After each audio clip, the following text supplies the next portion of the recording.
اللهم صل على سيدنا ومولانا محمد معدن الجود والکرم وآلہ وصحبہ وبارک وسلم۔ حمد و صلات کے بعد قرآن مجید سورہ نحل آیت نمبر 125 کا کچھ حصہ میں نے تلاوت کیا ہے۔ اللہ تبارک و تعالی نے فرمایا ادعو الی سبیل ربک، لوگوں کو اپنے رب کے رستے کی طرف دعوت دو۔ امت مسلمہ کی ڈیوٹی لگا رہا ہے مالک، لوگوں کو اپنے رب کے رستے کی طرف دعوت دو، پیغام دو۔ کس طرح دو؟ بالحکمہ، حکمت کے ساتھ اللہ کی طرف بلاؤ، والموعظۃ الحسنہ، اور اچھی نصیحت کے ساتھ لوگوں کو اپنے رب کا رستہ دکھاؤ۔ یہ جو واعظ ہے، نصیحت ہے، تقریر ہے، یہ رسم نہیں ہے، یہ ایک مشن ہے۔ واعظ و نصیحت ایک عبادت ہے۔ نبی پاک سید عالم صلی اللہ علیہ وسلم نے فرمایا ہے کہ بعض تقریریں جادو ہوتی، یہ اثر آفرینی ہے، یہ پیغام ہے۔ لوگوں کو مالک کا رستہ دکھانے کے لیے اللہ خود کچھ بندوں کی ڈیوٹی لگاتا ہے، انہیں قوت استدلال اپنے فضل سے عطا فرماتا ہے، ان کے لب و لہجوں میں مٹھاس اپنی رحمت کاملہ سے عطا کرتا ہے، ان کے لفظوں کو مالک اپنے فضل سے تاثیر کا نور عطا فرماتا ہے، اور ان لوگوں کے ذمے یہ کام لگایا جاتا ہے۔ میرے نبی پاک سید عالم صلی اللہ علیہ وسلم خود خطبہ ارشاد فرماتے تھے، اور صحابہ کرام علیہم رضوان فرماتے محبوب کے میٹھے جملوں اور پختہ باتوں کا یہ حال ہوتا تھا کہ حضور جب قیامت کا ذکر کرتے تھے تو لگتا تھا یہاں سے اٹھیں گے تو قیامت آ جائے گی۔ اور محبوب پاک علیہ الصلوۃ والسلام جب کوئی بات ارشاد فرماتے تھے اور بات کرتے کرتے کبھی حضور لوگوں کو اللہ کے خوف کا اور قیامت کے قائم ہونے کا درس دے رہے ہوتے تھے تو لگتا یہ تھا کہ حضور کا ممبر بھی درد سے رو رہا۔ محبوب پاک صلی اللہ علیہ وسلم واعظ فرماتے، نصیحت کرتے۔ پہلے حضور ایک ستون، ایک تنا تھا، خشک درخت جب ہو جاتا ہے تو جو اس کا حصہ کھڑا رہتا ہے اس کو خشک تنا کہا جاتا ہے، تو وہ صحابہ نے مسجد میں گاڑ دیا تھا تو اللہ کے محبوب اس کے ساتھ ٹیک لگا کے خطبہ دیتے تھے۔ ان خطبوں کو لوگ معمولی سمجھتے ہیں، کہتے ہیں تقریر تو بس ٹھیک ہے، گھنٹہ گزارنا ہے، سننے والے بھی اور سنانے والے بھی، لیکن اس تقریر کی خوبصورتی ملاحظہ کیجئے گا کہ حضور اس سے ٹیک لگا کے کھڑے ہو کے خطبہ دیتے تھے۔ ایک صحابی نے کہا حضور ممبر نہ بنوا دوں، وہ خوبصورت سا ممبر بنوا کے لائے تو صحابہ کہتے ہیں حضور ممبر پہ بیٹھے تو وہ کھجور کا تنا چیخے مار کے رویا، وہ حضور کی اس گفتگو سے اداس ہونے لگا، حضور کے اس ٹیک لگانے سے بے چین اور چیخے مار کے رویا۔ ہمیں سمجھ نہ آتی، یہ کوئی اس طرح روتا ہے جیسے کوئی بچہ ماں سے بچھڑ کے روئے، دائیں بائیں دیکھتے پر کسی کو خبر نہ لگی۔ دلوں کے حال جاننے والے رسول اٹھے اور محبوب پاک قریب گئے، اور جس طرح بچھڑی ہوئی ماں بیٹے کو سینے سے لگاتی ہے حضور نے تنے کو سینے سے لگایا۔ تو یاد رکھیں یہ تقریر تو ایک رانائی ہے، یہ تو ایک خوبصورتی ہے، یہ تو ایک حسن ہے۔ اب جس مقاصد کے لیے ہم تقریریں سنتے ہیں، بس شعر آیا تو کیا بات ہے جی، آج جو شعر سنایا اس کی کیا بات، وہ جو بات آج سنائی مزہ آ گیا۔ تقریر لطف کے لیے نہیں، تقریر اصلاح کے لیے ہوتی ہے۔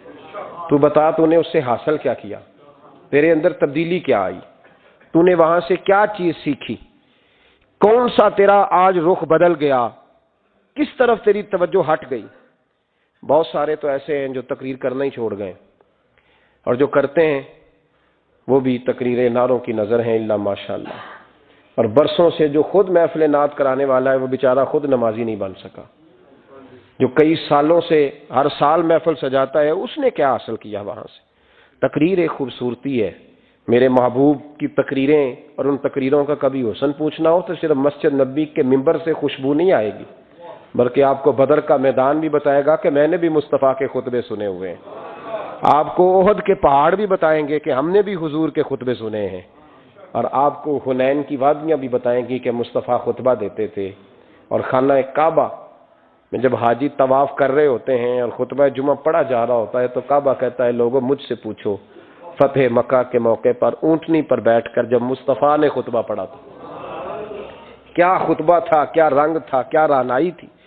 تو یہ خطبے حضرت ابو بکر صدیق تقریر کرتے تو لوگ کہتے ہیں یوں لگتا کہ ابو بکر دلوں میں اتر جائیں گے. عمر کبھی خطبہ پڑھتے تو یوں لگتا کہ عمر یہاں بول رہے ہیں اور کیسر و کسرا وہاں کانپ رہے ہیں. ان لوگوں کی باتوں میں ٹھنڈک تھی. جہاں یہ دین کے مجاہد بنتے تھے تو وہی باتیں جلال تھیں, کمال تھا ان کی باتوں. بہت سارے لوگوں کی گفتگو اتنی خوبصورت ہوتی ہے. اب تو لوگ تقریر کرنے والے کو مولوی کہتے ہیں اور دم کرنے والے کو صوفی کہتے ہیں. حالانکہ صوفیاء کا سب سے زیادہ کمال یہ ہے کہ وہ لوگوں کو اپنی گفتگو سے اللہ کی طرف موڑ دیا کرتے ہیں. اصل صوفی وہ ہوتا ہے. آج جس با کمال صوفی کا ہم ذکر کرنے جا رہے ہیں, حضور غوث پاک, محبوب سبحانی, قندیل نورانی, شہباز لامکانی, شیخ سید عبد القادر جیلانی. کسی نے پوچھا تھا حضور غوث اعظم سے کہ آپ کی ولایت کس طرح کی ہے, تو آپ نے اپنی ایڑی کی طرف اشارہ کر کے فرمایا جب تک میرا قدم نہ لگے اللہ کسی کو ولایت دیتا ہی نہیں. تو میری ولایت کی بات کرتے ہو, میں جب تک مور نہ لگاؤں اللہ کسی کو ولی بناتا. شیخ سعدی بول پڑے, کہنے لگے غوث اعظم درمیان اولیاء, کیوں محمد درمیان انبیاء. حضور غوث اعظم رضی اللہ تعالیٰ عنہ کا ولیوں میں وہی مقام ہے جو نبی پاک کا نبیوں میں مقام ہے. امام الاولیاء, سرتاج الاولیاء حضور غوث پاک رضی اللہ تعالی عنہ. حضور غوث اعظم رضی اللہ تعالی عنہ فرماتے ہیں میں تقریر نہیں کرتا تھا, تعلیم میں نے حاصل کر لی, پر میں تقریر, یہ بڑا ضروری کام ہے, یہ بڑا ضروری کام ہے. جو اثرات اس کے ہوتے ہیں باقی چیزوں. حضرت جنید بغدادی یہ تو حضور غوث اعظم کے بھی پیر ہیں نا, یہ تو حضرت داتا علی اجویری کے بھی پیر ہیں. حضرت جنید بغدادی کے بارے میں داتا صاحب نے لکھا ہے کشف المعجوب میں, فرماتے میں عالم بن گیا, پڑھ گیا, میرے ماموں بھی تھے, میرے مرشد بھی تھے حضرت سری سختی رحمت اللہ علیہ. تو مجھے اکثر کہتے کہ جنید یار تقریر کیا کر. میں کہتا ہوں حضور ابھی میں نیک نہیں, ابھی میں خود ٹھیک نہیں. میرے پیر بھائی بھی مجھے کہتے کہ حضرت کی بھی خواہش ہے تو ہمارا بھی دل کرتا ہے. لگتا ہے کہ آپ کی گفتگو کی برکت سے اللہ بڑے لوگوں کو ہدایت عطا فرمائے گا, آپ وسیلہ بنیں گے, تو بات کیا کریں. کہتے میں ٹال دیتا. میرے نصیب دیکھو, ایک دن میں اپنے گھر میں سویا ہوا تھا تو اچانک بغداد کی ساری گلیوں نے مہکنا شروع کر دیا. فرماتے اچانک ٹھنڈی خوشبوئیں پھیل گئیں. میرے نصیب دیکھو کہ مجھے مصطفیٰ کریم کا دیدار نصیب ہو گیا. خواب میری وچ آیا ماہی تے میں گل وچ پا لئیاں باواں, تے ڈر دی ماری اکھ بھی نہ کھولاں کتے پھر بچھڑ نہ جاواں.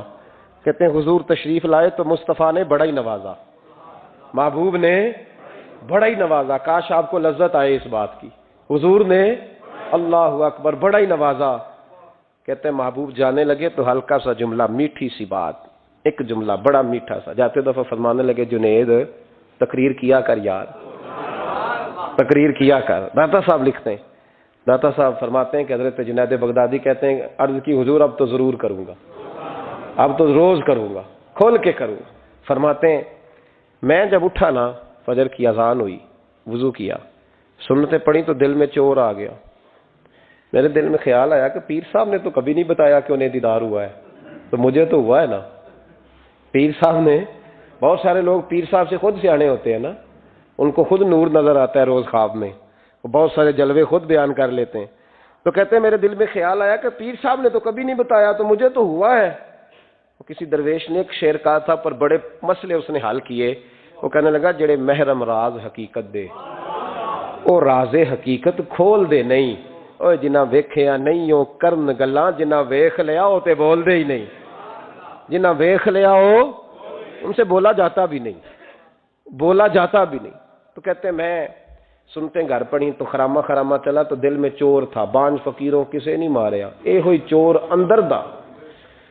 کہتے ہیں میں گیا حضرت کے پیچھے نماز پڑھی 7ویں صف میں, تو اندر چور تھا کہ میرا تو درجہ اونچا چلا گیا ہے لیکن مجھے دیدار ہوا ہے. تو کہتے ہیں نماز حضرت نے خود پڑھائی تو نماز پڑھا کے کہنے لگے جنید آگے آ جا.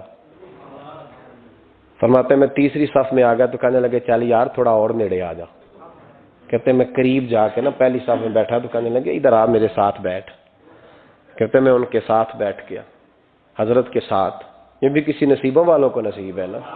کہتے ہیں میں ساتھ بیٹھ گیا مرشد کے, تو شیخ تسبیح رول رہے تھے, ادھر دیکھنا میری طرف, تسبیح پھیر رہے ہیں. اور تسبیح پھیرتے پھیرتے نا اچانک آنکھ اٹھائی اور میری طرف دیکھ کے کہنے لگے اب تقریر کرو گے نا؟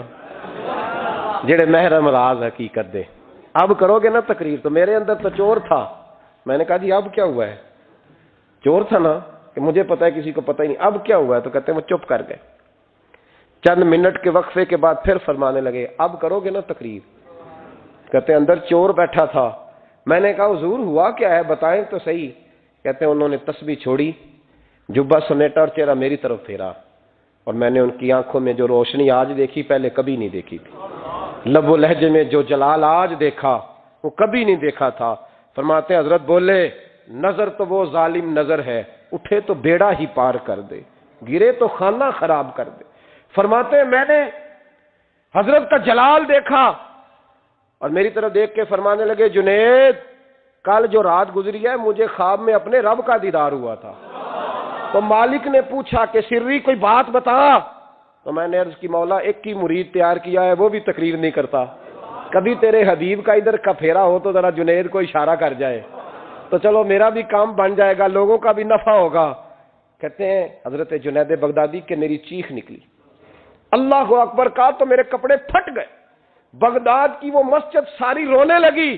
کہتے میں قدموں میں گرا اور میں نے کہا محبوبہ مجھے معاف کر دے، مجھے تو آج پتہ چلا ہے کہ میرے اوپر مصطفیٰ بھی کرم فرمائے تو تیری دعاؤں کی برکت سے فرماتے ہیں۔ تقریر اتنا ضروری کام ہے کہ محبوب خود فرماتے ہیں جنید تقریر کیا کر بات یار، لوگوں کو فائدہ ہوگا۔ حضور غوث اعظم رضی اللہ تعالیٰ عنہ فرماتے میں تقریر نہیں کرتا تھا، تعلیم مکمل کر لی بات نہیں کرتا تھا۔ میں کہتا تھا میں کیسے لوگوں کے سامنے واز کروں؟ کہتے ہیں مجھے خواب میں مصطفیٰ کریم کا دیدار نصیب ہوا۔ محبوب نے فرمایا عبد القادر بات کیوں نہیں کرتے؟ میں نے کہا حضور یہ عربی لوگ ہیں، فصیح و بلیغ ہے، ہر آدمی بات سمجھتا ہے، تو میں کس طرح اتنے مجمع میں بولوں گا؟ بڑا مشکل کام ہے، ہر آدمی کی ذہنی سطح کے مطابق کیسے بات کروں گا؟ کہتے ہیں مصطفیٰ کریم نے فرمایا منہ تو کھولو ذرا۔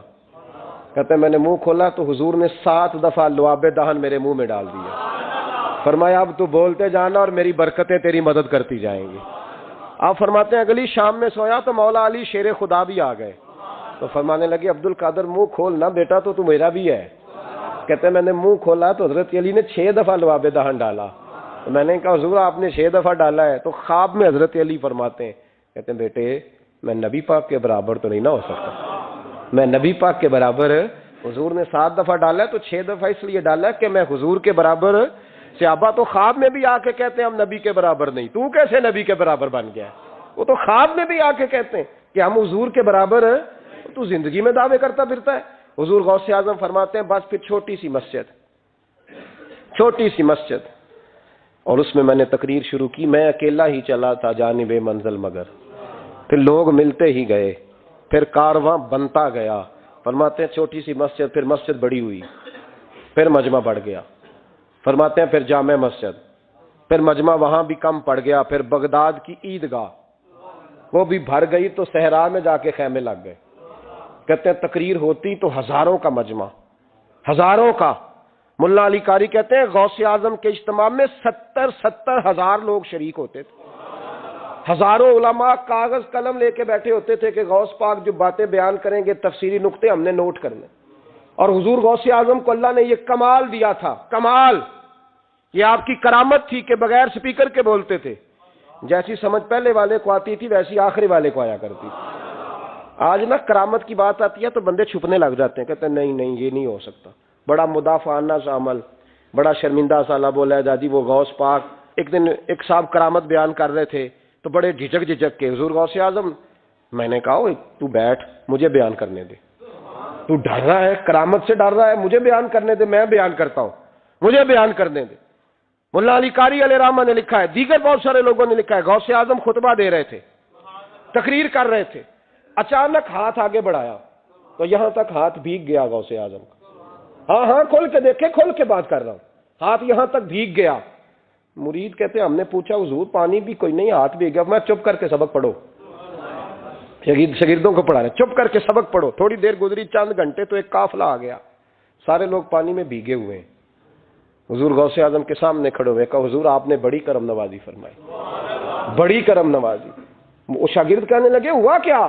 تو وہ لوگ کہنے لگے کشتی میں بیٹھے تھے تو کشتی ڈوبنے لگی، ہم نے کہا یا شیخ عبد القادر جیلانی، خدا کے فضل سے ہم پر ہے سایہ غوث اعظم کا، ہمیں دونوں جہاں میں ہے سہارا غوث اعظم کا۔ کہتے ہیں حضور غوث اعظم نے وہاں بیٹھے ہاتھ لگایا اور ڈوبتی کشتی کو باہر نکال لیا، اور ڈرنے لگے، کہنے لگے جناب یہ کرامت لوگ نہیں مانیں گے تو میں کہا جنہیں نہیں مننا نہ منے۔ ان کے کانوں کے نا پیچھے خارش ہوتی ہے جب اس طرح کی ولیوں کی بات بتائی جائے۔ وہ تو حضور غوث اعظم کی بات نہیں مان رہا، پڑھ نہ سورہ نمل پڑھ۔ حضرت سیدنا سلیمان علیہ السلام اپنے محل میں بیٹھے دربار میں، فرمایا ملکہ بلقیس کا تخت چاہیے۔ تم قرآن نہیں پڑھتے؟ ملکہ بلقیس کا تخت چاہیے۔ ایک جن اٹھا، اس نے کہا دربار برخاست ہونے سے پہلے، دربار کے برخاست ہونے سے پہلے، بے شک آپ 5 منٹ میں برخاست کر دیں تخت آ جائے گا، ہزاروں میل دور تھا۔ پتہ نہیں کہاں قرآن پڑھتے ہو تم، بنی اسرائیل کے ولیوں کی کرامتیں مانتے ہو اور نبی پاک کی امت کی باری آئے تو تمہیں خارش ہوتی ہے۔ شرمندہ شرمندہ سا لب و لہجہ، ہمارا لب و لہجہ شرمندہ نہیں، اس لیے کہ ہم تو جیتے اور زندہ ہی ولیوں کے نام کی برکت سے ہیں، ہمارے لب و لہجے میں تمہیں شرمندگی نہیں ملے گی۔ ہم اس طرح بیان نہیں کرتے کہ کوئی کیا کہے گا تو بچ بچ کے جملے۔ حضرت سلیمان سے کہا آپ کا دربار برخاست ہونے سے پہلے، آپ نے فرمایا نہیں بھائی اس سے بھی پہلے چاہیے۔ ایک اٹھا، عندہ علم من الکتاب، جس کے پاس کتاب میں سے کچھ علم تھا، پورا علم نہیں تھا اس کے پاس، کتاب میں سے۔ حضرت آصف بن برخیا تو کہنے لگے حضور میں نہ لے آؤں، تو میں کب لاؤ گے؟ انہوں نے کہا پلک جھپکنے سے نہ، اگر سارے بولے تو لطف آئے گا، پلک جھپکنے سے پہلے۔ آپ نے فرمایا چل لا کے دکھا، پھر آیا کہ نہیں؟ بولے آیا نا۔ حضرت آصف بن برخیا وہاں سے گئے کہ وہیں رہے؟ آیا نا تخت، 80 فٹ اونچا، 80 فٹ چوڑا، 80 فٹ لمبا، اتنا بھاری کہ شاید 50 لوگ نہ اٹھا سکیں۔ وہ آیا، سامنے رکھا تو حضرت سلیمان کہنے لگے یہ کیا ہے؟ تو جناب آصف بن برخیا کہنے لگے ھذا من فضل ربی، یہ میرے رب کا، اور جن پر نرا فضل ہے ان کی یہ شان ہے جن کو اللہ کے وبشر المؤمنین بان لهم من اللہ فضلا کبیرا۔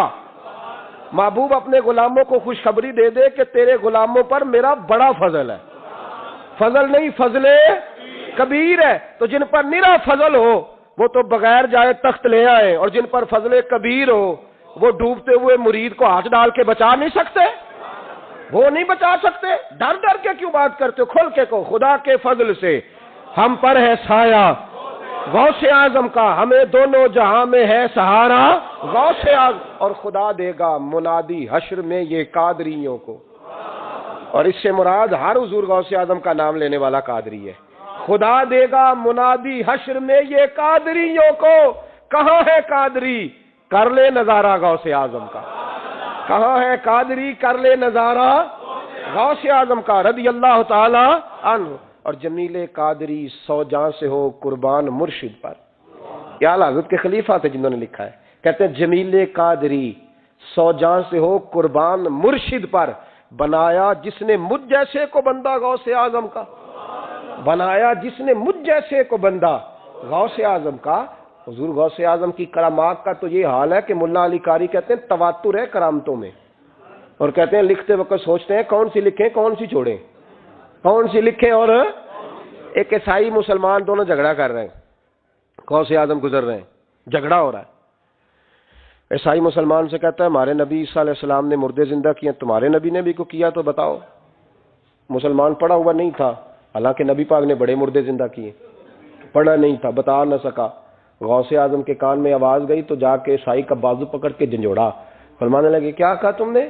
میرے مصطفیٰ نے مردہ زندہ کیا تو بتاؤں؟ فرمایا تو نبی پاک کی چھوڑ، میں غلاموں کا غلام ہوں، میں غلاموں کا غلام ہوں، مجھے بتا کون سا مردہ زندہ کرنا ہے۔ تو چھوڑ حضور کی بات نہ کر، میں غلاموں کا غلام ہوں، مجھے بتا کون سا مردہ زندہ کرنا ہے۔ پرانی قبر پہ لے گیا، کہنے لگا جی اگر نہ ہوا تو غوث اعظم فرمانے لگے جو تو کہے گا وہ میں کروں گا۔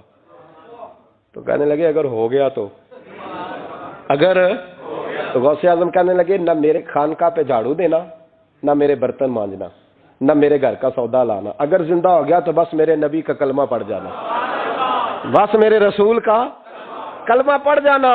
اللہ اکبر۔ اس نے جو سب سے پرانی قبر تھی نا، وہ کہتا ہے یہ ہمارے دادا نے بھی نہیں دیکھا تھا بندہ کون ہے، اس قبر پہ کھڑا ہو کہنے لگا اس کو زندہ کریں.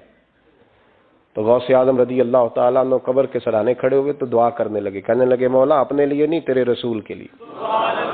پھر فرمایا قم باذن اللہ, اٹھ اللہ کے حکم کے ساتھ. ایک عورت کلمہ پڑھتی ہوئی کھڑی ہو گئی, اور کھڑی ہو کے اس نے پہلا جملہ کہا تو کمال کر دی. کہنے لگی میرے نصیب دیکھو, میں بنی اسرائیل کی تھی, عبد القادر تیرے صدقے جاؤں, تو نے مجھے کھڑا کیا ہے تو اللہ نے مجھے مصطفیٰ کا کلمہ پڑھنے کی توفیق دے دی. تیرے قربان جاؤں عبد القادر, تیری کیا بات ہے. اب وہ بندہ دوڑ دوڑ کے غوث اعظم کے قدموں میں آیا, فرمانے لگے نا کلمہ میرے مصطفیٰ کا پڑھنا ہے, حضور کا غلام بننا ہے. او بھائیو, حضرت شیخ عبد القادر جیلانی, حضور غوث اعظم رضی اللہ تعالیٰ عنہ, معمولی بات نہ سمجھنا. حضور غوث اعظم رضی اللہ تعالیٰ عنہ فرماتے ہیں میں قدم نہ لگاؤں تو اللہ ولایت ہی نہ دے, میں قدم نہ لگاؤں تو اللہ ولایت نہ دے. ایک آدمی سے حضور غوث پاک ناراض ہو گئے, ایک شخص سے, نکل جا میرے آستانے سے. دعا منگیا کرو سنگیو, کتے مرشد نہ رس جاوے, جنہاں دے پیر رس جاندے, وہ جیوندے بھی وہ مرے ہی رہن. چل دوڑ جا, نکل جا. وہ کہتا ہے میں 300 ولی کے پاس گیا ہوں, 300. ہر ایک سے کہا میرے لیے دعا کرو. تو وہ کہنے لگا جسے عبد القادر دھتکار دے اس کو کوئی سینے سے لگا سکتا, چل واپس چلا جا. آ کے قدموں میں بیٹھ گیا, کہنے لگا سونے معاف کر دے. فرمانے لگے تو نے دیر کر دیا, میں تو کب سے معاف کیے بیٹھا ہوں, تو نے دیر کی آنے میں تو رسول اللہ کا غلام ہوں, اور حضور نے معاف کرنا سکھایا ہے. حضور غوث پاک واز کرتے, نصیحت کرتے, اور چونکہ نہ شہرت کے لیے, نہ مال کے لیے, نہ نوٹوں کے لیے, اس لیے غوث اعظم جب تقریر کرتے نا, ایک دن بغداد میں بارش شروع ہو گئی, خطاب ہو رہا تھا, لوگ بکھرنے لگے تو 2 جملے غوث پاک کے, کہنے لگے یا اللہ تو دلوں کے بھید جانتا ہے, اگر بندے میں نے اپنی ذات کے لیے اکٹھے کیے ہیں تو تیز بارش برسا, دوڑا دے سارے, اور اگر تیرے لیے اکٹھے کیے ہیں تو پھر بھی تیری مرضی, رکھنے ہیں تو رکھ, بھیجنے ہیں تو.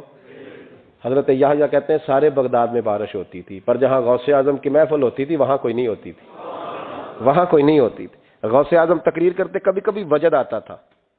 وجد کس کو کہتے ہیں؟ وجد تو کبھی کبھی آپ کہتے نہیں کہ میرے رونگٹے کھڑے ہو گئے, لوں کنڈے کھڑے ہو گئے. پھر کبھی کبھی کہتے ہو یار پتہ نہیں کیا ہوا, آج تو آنسو رکتے نہیں تھے. اسی کو وجد کہتے ہیں. اسی کو, یہ ایک کیف ہے, ایک مستی ہے جو چڑھ جاتی ہے, ہر جگہ چڑھتی, کہیں کہیں چڑھ جاتی ہے, اور کمال ہو جاتا ہے جب چڑھ جائے. پھر مزہ آ جاتا ہے. نہ انکار کریں اج میراں, اج موسم بڑا سہانا, مستی دا اج می برسا دے, نہیں پیاس دا کوئی ٹھکانا, تیرے کول اتر پرانا تے ساڈا درد بھی بڑا پرانا, تے میرا ہس ہس ٹالنا سانو, اسی پیتےوں باج نہیں جانا. کبھی کبھی ایک ماحول ہوتا ہے نا, کبھی کبھی حضور غوث اعظم وجد میں آتے تھے, کبھی کبھی اللہ کی دریائے رحمت کو بھی کبھی کبھی جوش آتا ہے. اور میرے حبیب فرماتے ہیں وہ پہلے آسمان پر نزول جلال کرتا ہے جو اس کی شان کے لائق, اور فرماتا ہے بندوں مانگ لو جو مانگو گے میں دے دوں گا.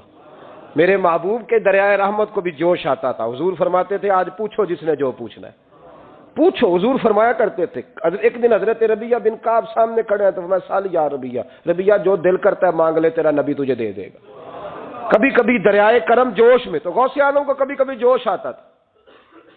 ایک دن تقریر کرتے کرتے کرتے کرتے جذبات میں آ گئے, جوش میں, یوں نظر اٹھائی تو حضرت خضر گزر رہے تھے اوپر سے, اور جوش جذبات میں فرمانے لگے او بنی اسرائیل کے ولی ذرا نیچے تو اتر, ذرا محمد عربی کے غلام کی بھی چند باتیں سن کے جا. تجھے سناؤں رسول اللہ کے غلام کس طرح کے ہوتے ہیں. حال میں وجد میں, کیف میں, تھوڑی دیر گزری تو تڑپنے لگے. مجمع پہ سکوت تاری, لوگ سمجھ نہیں رہے ہو کیا رہا. ایک آپ کے خلیفہ تھے حضرت علی بن ہیتی, وہ دیوار کے ساتھ ٹیک لگا کے سو رہے تھے. سارا مجمع دم بخود ہے, یہ کیا ہونے لگا. غوث پاک اٹھے, تقریر وہیں رہ گئی. علی بن ہیتی کے پاس جا کے یوں ہاتھ باندھ کے کھڑے ہو گئے, اور دیر تک نبی پاک پہ درود پڑھتے رہے. ان کی آنکھ کھلی تو وہ بھی روئے, غوث اعظم بھی روئے. دعا ہو گئی, جلسہ ختم. غوث پاک سے تو پوچھنے کی طاقت ہی نہیں تھی نا کسی کی, ان سے کون پوچھے. لوگ حضرت علی کے پاس, حضرت علی بھی نہیں تھی رحمت اللہ علیہ. حضور یہ کیا ہوا, ہمیں سمجھ نہیں آئی. آپ فرمانے لگے تمہیں کیا بتاؤں, تم کسی معمولی پیر کے ماننے والے نہیں ہو. میں آج غوث اعظم کی محفل میں بیٹھے بیٹھے ہی مدینے پہنچ گیا ہوں, اور مجھے رسول اللہ کے جلوے نظر آنے لگے ہیں. پر میرے شیخ کا کمال دیکھو، جو میں خواب میں دیکھ رہا تھا عبد القادر ظاہری آنکھوں سے نظر فرما رہے ہیں، ظاہری آنکھوں سے، عالم وجد میں، کیف میں، سرور میں۔ اور جب غوث اعظم تقریر کرتے تھے نا تو 50 آدمی اس کونے سے کھڑے ہوتے تھے، کہتے تھے حضور ساری زندگی گناہ کیے ہیں، اب توبہ کرتے ہیں، اب دوبارہ گناہ نہیں کریں گے۔ اس کونے سے 15 کھڑے ہوتے تھے، حضور ڈاکے ڈالے ہیں ساری عمر، اب توبہ، آپ کی بات نے دل بدل دیا ہے، اللہ نے توفیق ہدایت دے دی۔ ادھر سے 10 کھڑے ہوتے، حضور سود کا دھندا، چوری کا دھندا، آج کے بعد توبہ۔ ایک بزرگ تھے حضرت یحییٰ بن نجا ان کا نام تھا، وہ کہتے ہیں میں نے سوچا روز بندے توبہ کرتے ہیں، آج میں گنوں نہ کہ ایک محفل میں کتنے کرتے ہیں، آج گنوں نہ۔ اب تو کاؤنٹنگ کے مختلف ذرائع ہیں نا، کیلکولیٹر ہے، باقی چیزیں۔ اس زمانے میں یہاں گٹھلیاں ہوتی تھی کھجور کی، بندے کوئی چیز گننی ہوتی تو گٹھلی ڈالتے، یا لوگ دھاگا لے جاتے تھے، ہر دھاگے پہ گرا لگاتے تھے، ایک گرا دوسری گرا۔ وہ کہتے ہیں میں نے نا اپنے پلو کے چادر کے نیچے دھاگا چھپا لیا، ایک بندہ توبہ کرنے اٹھا تو ایک گرا ڈال دی، دوسرا اٹھا تو دوسری گرا ڈال دی، تیسرا اٹھا تو تیسری۔ کہتے ہیں اچانک بندے زیادہ ہو گئے، اب میری سپیڈ ہی بڑی کم تھی، میں کوشش بڑی کرتا پر بندے زیادہ۔ کہتے ہیں بڑی کوشش کی پر میں پورا ہی نہ ہوں۔ کہتے ہیں جب میں تھک گیا نا اور تھوڑا سا میرا سانس بھی پھولنے لگا، پریشان بھی ہوا، تو غوث پاک نے میری طرف دیکھا اور دیکھ کے مسکرائے اور مسکرا کے فرمانے لگے یحییٰ میں دلوں کی گرے کھولتا جا رہا ہوں، تو بند کرتا جا رہا ہے، میں گرا کھول رہا ہوں، تو گرے لگا رہا ہے، اور چھوڑ دے یار، تجھ سے نہیں گنا جائے گا۔ یہ عبد القادر کی وجہ سے توبہ نہیں کر رہے، خدا کے فضل کی وجہ سے کر رہے، اور اللہ کا فضل گنا جا سکتا نہیں، شمار کیا جا سکتا۔ فرمایا نہ کر۔ آپ نے 40 سال لوگوں کو تبلیغ فرمائی، ہزاروں یہودیوں نے کلمہ پڑھا، لاکھوں نے۔ عیسائیوں کا بڑا عالم تھا، وہ کہتا ہے میں پوری انجیل پڑھتا تھا، جتنے نسخے تھے سب مجھے یاد تھے، لیکن میں متاثر ہو گیا اسلام سے۔ یمن کا رہنے والا تھا، میں نے ایک ٹھان لی اس کے ہاتھ پہ کلمہ پڑھنا ہے جو اس وقت نبی پاک کی امت میں سب سے زیادہ شان والا ہو۔ کہتے میں سویا تو خواب میں جناب عیسیٰ کا دیدار ہوا، اور مجھے کہنے لگے تلاش کرنے کی ضرورت ہی کوئی نہیں، بغداد چلا جا۔ بغداد حضور غوث پاک کی بارگاہ میں فرمانے لگے اس وقت نبی پاک کی امت میں سب سے زیادہ شان اللہ نے حضور غوث اعظم کو عطا فرمائی، شیخ عبد القادر جیلانی رضی اللہ تعالی غوث پاک۔ ہم کوئی دیوانے لوگ نہیں، یا ہمیں شعور نہیں، یا ہمیں عقل نہیں، ساری زندگی کھل کے جس چیز کا زیادہ تعارف کرایا وہ غوث اعظم کی نسبت ہے۔ اب تو ہمارے ہاں پیری مریدی کا رواج ہی نہیں نا۔ حضرت باعزید بستامی فرماتے تھے میں اس مولوی کے پیچھے نماز نہیں پڑھتا جو کسی کا مرید نہ ہو، جس کا اپنا پیشوا کوئی نہیں وہ میری پیشوائی کیسے کرے گا۔ حضرت مخدوم اشرف جہانگیر سمنانی فرمایا کرتے تھے میں تو اس دکاندار سے سودا نہیں لیتا جو کسی کا مرید نہ ہو، اس لیے کہ جس نے تربیت ہی نہیں لی، جس کے اندر درد ہی نہیں، روحانیت ہی نہیں، جس کا پیشوا ہی کوئی نہیں، کس طرح اب تو ماحول نہیں نہ رہا۔ لیکن یاد رکھو یہ نسبت اتنی تگڑی ہے، اتنی تگڑی کہ ہمارے صوفیاء نے ساری زندگی غوث اعظم کا غلام کہلانے میں فخر محسوس کیا ہے۔ کیا رشتہ داری تھی اعلیٰ حضرت بریلوی کی ان سے، کیا تعلق تھا پیر میر علی شاہ صاحب کا ان کے، کیا ان کا، لیکن ان لوگوں نے ساری زندگی کھل کے غوث اعظم کے تذکرے کیے۔ کیوں؟ غوث اعظم نے 40 سال عشاء میں وضو کیا اور فجر تک اللہ کی عبادت کی۔ فرماتے ہیں میرے مالک نے کہا عبد القادر کچھ مانگ لے، نہ اپنے لیے مانگا نہ اولاد کے لیے۔ کہنے لگے مولا قیامت تک جو میرا نام لے نا اسے بغیر توبہ کے مرنے نہ دینا، مرنے لگے تو توبہ کی توفیق دے دینا۔ فرماتے ہیں میرے مالک نے وعدہ کیا ہے جو میرا ماننے والا ہوگا بغیر توبہ کے نہیں مرے گا۔ تو حضور غوث پاک رضی اللہ تعالیٰ عنہ فرماتے میں تو قیامت میں بھی اتنی دیر جنت میں نہیں جاؤں گا جب تک سارے مرید نہ ساتھ چلے جائیں، میں نے جانا نہیں، کھڑا ہو جاؤں گا، عرض کروں گا مولا بھیج۔ میں نے کہا یہاں بھی لوگ ڈر جاتے ہیں، یہ کیسے ہو سکتا ہے؟ اور بھائی پڑھو نا مشکاہ شریف، میرے نبی پاک علیہ السلام نے فرمایا ایک بندے نے ایک اللہ کے بندے کو پانی پلایا تھا، قیامت کے دن اللہ اس کی برکت سے اس گناہگار کو جنت عطا کر دے گا۔ اور حضور نے فرمایا بخاری میں المرء مع من احبا، جو جس سے محبت کرے گا قیامت میں اسی کے ساتھ اٹھایا جائے گا۔ تو ساری زندگی قادری کہلائے، ساری زندگی غوث اعظم کا غلام کہلائے، ساری زندگی خواجہ اجمیر کا نوکر کہلائے، ساری زندگی شاہ نقش بند کا غلام کہلائے، ساری زندگی شیخ شہاب الدین سہروردی کا اپنے آپ کو منسوب کرے اور دنیا سے جائے تو ایسے چلا جائے؟ میرے نبی نے نص بیان کر دیا، جو جس سے پیار کرے گا اسی کے ساتھ جائے گا، اسی کے۔ خدا کے فضل سے ہم پر ہے سایہ غوث اعظم کا، ہمیں دونوں جہاں میں ہے سہارا غوث اعظم۔ اور سنو میرے بھائی، اس بات کو یاد رکھنا، ان نسبتوں کی بڑی توقیر ہے اللہ کی نظر میں، ان نسبتوں کی بڑی۔ امام محمد ایک بزرگ گزرے ہیں، لطف کی باتیں چھیڑ دی ہیں میں نے، آج مضمون لطف کا ہے نا۔ امام محمد حضرت امام اعظم کے شاگرد ہیں۔ ان کے پاس ایک بندہ آیا، کہنے لگا حضرت صاحب مسئلہ پوچھنا ہے، فقہ کے امام تھے، کہا پوچھو مسئلہ۔ وہ کہنے لگا حضور میں منڈی گیا تھا تو ایک ٹوکری لایا ہوں، کیا ہم کیا کہتے ہیں، پیٹی کہتے ہیں کریٹ کہتے ہیں، دونوں کہتے ہیں؟ تو کہتے ہیں وہ میں ایک پیٹی لایا ہوں، ایک ٹوکری سیب کی بھری ہوئی، حضور اب میں نے کھول لیا تو آدھے صحیح ہیں آدھے خراب ہے، آدھے ٹھیک ہے آدھے خراب ہے، تو میرے لیے فتویٰ کیا ہے، صحیح رکھ کے باقی واپس کر دوں؟ تو امام محمد فرمانے لگے نہیں، شریعت کہتی ہے یا سارے رکھ یا سارے واپس کر۔ یہ کہے تو رونے بھی لگ گئے ساتھ ہی۔ تو کہنے لگا حضور مسئلہ مجھے بتایا ہے، اور رونے آپ لگ گئے۔ کہنے لگے مجھے بھی کوئی بات یاد آ گئی ہے، قیامت میں جب کسی استاد کے شاگرد جائیں گے، کسی پیر کے مرید جائیں گے، اور کہنے لگے جب مصطفیٰ کے غلام جائیں گے، جب غوث اعظم کے ماننے والے جائیں گے، تو کچھ اچھے ہوں گے کچھ برے ہوں گے، تو ہم بھی کہیں گے یا اللہ یا سارے رکھ یا سارے بھیج یا سارے رکھ یا۔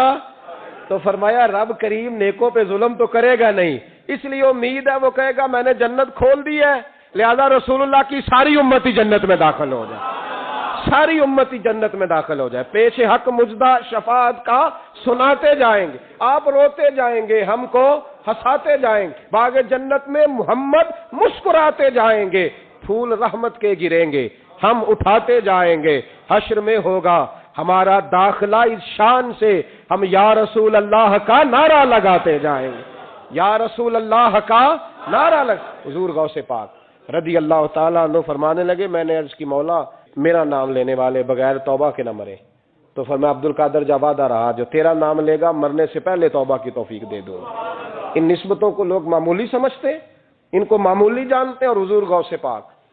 ایک بات مجھے پسند بڑی ہے، اگرچہ میں نام نہیں لینا چاہتا کس نے لکھی ہے، میں نے لیا بھی تھا کئی دفعہ، لیکن بات بڑی کمال ہے، غیروں نے لکھی ہے، اور میں نے تو اس ایک حوالے کے لیے پوری کتاب 10 جلدوں کی منگا کے رکھی ہوئی ہے، ایک حوالے کے لیے، ایک بات کے لیے۔ غوث اعظم کا دھوبی فوت ہو گیا، کون؟ پتہ نہیں آپ کو بھی اتنا ہی مزہ آ رہا ہے جتنا مجھے آ رہا ہے۔ حضور غوث اعظم کا دھوبی فوت ہو گیا، کپڑے دھوتا تھا، تو بعد میں اس دھوبی کو کسی نے خواب میں دیکھا تو پوچھا کیا بنا، تو کہنے لگے کچھ بھی نہیں، فرشتے نے آ کے پوچھا من ربو کا، رب کون ہے؟ تو میں نے کہا میں تو غوث پاک کا دھوبی ہوں۔ اس نے پوچھا ماں دینوں کا، تیرا دین کیا ہے؟ تو میں نے کہا میں غوث پاک کا دھوبی ہوں۔ فرشتہ پھر کہنے لگا تو کیسا دیوانہ ہے، میں کہہ رہا ہوں کہ اللہ کا پتہ بتا، رب بتا، تو غوث پاک کا بتا رہا ہے؟ کہتے 2-3 دفعہ کہا، جاگ رہے ہیں آپ لوگ؟ 2-3 دفعہ کہا، وہ بار بار یہی کہتا کہ میں غوث پاک کا، میں غوث اعظم کا دھوبی ہوں۔ کہتے ہیں حضور غوث اعظم اس کی قبر میں تشریف لائے، قبر میری تے میرے پیرا جے کر پامے پھیرا، قبر میری تے میرے پیرا جے کر پامے پھیرا، قبر دے وچوں ہڈیاں اٹھ کے مجرا کر سن تیرا۔ حضور غوث اعظم قبر میں آئے اور فرمانے لگے کیوں تنگ کرتے ہو میرے ماننے والے کو، کیوں تنگ کرتے ہو میرے، یہ کوئی لوارث ہے اس کو تنگ کر رہے ہو؟ کہا حضور اللہ کا پتہ بتاتے ہیں تو آپ کا بتاتے ہیں۔ فرمانے لگے تمہیں سمجھا رہا ہے، یہ تمہیں سمجھا رہا ہے کہ عبد القادر کے تو کوئی دروازے سے گزر جائے تو اسے خدا یاد آ جاتا ہے، اس نے تو ساری زندگی کپڑے دھو کے دیے ہیں۔ یہ تمہیں بتا رہا ہے کہ مجھے رب بھولا، ان کے تو گلی سے گزر جائے تو اللہ اللہ کرنے لگتا ہے، اور میں نے ساری زندگی کپڑے دھوئے ہیں، میں نے ساری زندگی ڈرائیوری کی ہے، میں نے ساری زندگی نوکری کی ہے، میں تابع دار رہا ہوں، مجھے رب بھول گیا ہے۔ فرماتے ہیں حضور غوث اعظم نے فرمایا مجھ سے پوچھو کیا پوچھنا ہے، مجھ سے پوچھو۔ فرشتے کہنے لگے ہم پوچھتے ہی نہیں، ہم پوچھتے ہی نہیں، عبد القادر جانے اور خدا جانے، بات ختم ہو گئی۔ میرے غوث پاک رضی اللہ تعالیٰ عنہ کو اللہ نے جو کمالات عطا فرمائے، حضور غوث اعظم کو اللہ تعالیٰ نے جو مرتبہ، آج بھی ہمارے کچھ دوست گئے ہوئے ہیں بغداد شریف، کہتے ہیں یار قربان جائیں، ساری دنیا دیکھی ہے، سویرے اٹھ کے دروازے پہ دستک دیتے ہیں خادم، کہتے ہیں کون سا کھانا کھانا پسند کریں گے، یہ عبد القادر کا آستانہ ہے، یہ غوث پاک کا دربار ہے، آپ جو کہیں گے وہ پک کے آپ کی میز پہ پہنچے گا، اس لیے کہ یہ غوث اعظم کا دروازہ ہے، یہ قیامت تک کھلا ہے، فقیروں کے لیے، غریبوں کے لیے، مجبوروں کے لیے۔ غوث اعظم دریائے دجلہ پہ کھڑے تھے تو غریب رو رہا تھا، فرمایا کیوں روتے ہو؟ اس نے عرض کی حضور غریب ہوں، ملا سے کہا تھا دھار سفر کرا دے ادھار، اس نے کرایا نہیں، رو رہا ہوں کہ پیسے ہوتے تو رسوا تو نہ ہوتا، ضروری کام تھا دریا کے اس پار۔ غوث اعظم دوڑے گئے، 100 دینار لائے، ملا واپس آیا تو اس کو 100 دینار دے کے کہنے لگے یہ پکڑ لے، آج کے بعد کسی غریب کو منع نہ کرنا، جو غریب ملے اسے عبد القادر کے کرائے پہ سفر کرا دینا۔ زندگی سخاوت سے بھری ہوئی تھی تو آج بھی ان کا آستانہ سخاوتیں بانٹ رہا ہے، آج بھی ان کا دربار سخاوتیں بانٹ رہا ہے۔ غوث اعظم درمیان اولیاء چوں محمد درمیان انبیاء، ان بزرگوں سے اپنی نسبت بنائیں۔ میرے اور تیرے رسول نے بیان فرمایا ہے تو جس سے محبت کرے گا قیامت میں اسی کے ساتھ اٹھایا جائے گا۔ کھل کے پیار کر اللہ کے ولیوں سے، شرم کر کے نہیں، جھجک کے نہیں، تھوڑا کر لیا تو تھوڑا نہیں، جی ہم ماننے والے ہیں، ان کی تعلیمات پہ چلنا چاہیے۔ او بھائی تعلیمات بڑی ضروری ہیں، پر ان سے عشق کھل کے کرنا چاہیے، ان سے محبت کھل کے کرنی۔ اور وضاحت کر دوں، ہم یہاں ہیں وہ بغداد میں ہیں تو وضاحت کر دوں، ترغیب و ترہیب میں حضرت ابو ذر غفاری کی حدیث ہے، عرض کرنے لگے یا رسول اللہ صلی اللہ علیہ وسلم، ایک آدمی کسی قوم سے پیار کرتا ہے، ان سے ملا بھی نہیں، ان کی طرح کا بنا بھی نہیں، کوشش کی لیکن ویسا ہوا بھی نہیں، حضور اس کے لیے کیا حکم ہے؟ پیار صحیح کرتا ہے تو میرے نبی پاک نے فرمایا پیار خالص کرے، اللہ قیامت کے دن دونوں کو اکٹھا فرما دے گا، اکٹھے ہو جائیں گے دونوں۔ حضور نے نص بیان کر دی، ان سے پیار کرو تو کھل کے کرو، یہ جھجک کے اور بڑا کمزور سا رویہ اختیار کرنا یہ ہمارا طریقہ نہیں۔ ہم غوث اعظم کے ماننے والے ہیں تو کھل کے ماننے والے ہیں، غوث اعظم کا نام لیتے ہیں تو کھل کے لیتے ہیں۔ ہم تو اعلیٰ حضرت فاضل بریلوی کا تذکرہ کرتے ہیں تو سر اٹھا کے کرتے ہیں، بڑا اونچا قد ہوتا ہے ہمارا جب ہم احمد رضا کا ذکر کرتے ہیں، اس لیے کہ جو مشائخ اللہ نے ہمیں دیے ہیں وہ کسی اور کے حصے میں آئے ہی نہیں۔ باقی تو کوئی انگریز کے ہاتھ پہ بک گیا، کوئی کہیں چلا گیا، یہ حضرت اجمیری کا فیضان، یہ داتا علی اجمیری کا فیضان، یہ حضرت بہاءالحق نقشبند کا فیضان اور غوث اعظم کا فیضان، یہ جہاں جہاں گیا ہے یہ توانائیاں ہی عطا کرتا گیا ہے۔ اس لیے پیار کریں، کھل کے کریں، غوث اعظم کا دن منائیں، کھل کے منائیں، 11ویں پکائیں تو کھل کے منائیں اور کھل کے کھائیں، لیکن غوث اعظم سے پیار سچا کریں، ان کی تعلیمات پر توجہ صحیح کریں، ان بزرگوں کے نقش قدم چلیں، جھجک کے نہیں، ڈر کے نہیں، آہستہ آہستہ نہیں، کھل کے۔ ایک دفعہ کہیں خدا کے فضل سے ہم پر ہے سایہ غوث، ہمیں دونوں جہاں میں ہے سہارا، غوث خدا دے گا منادی حشر میں یہ قادریوں کو، کہاں ہے قادری کر لے نظارہ غوث اعظم کا۔ آخر دعوانا ان الحمدللہ رب العالمین۔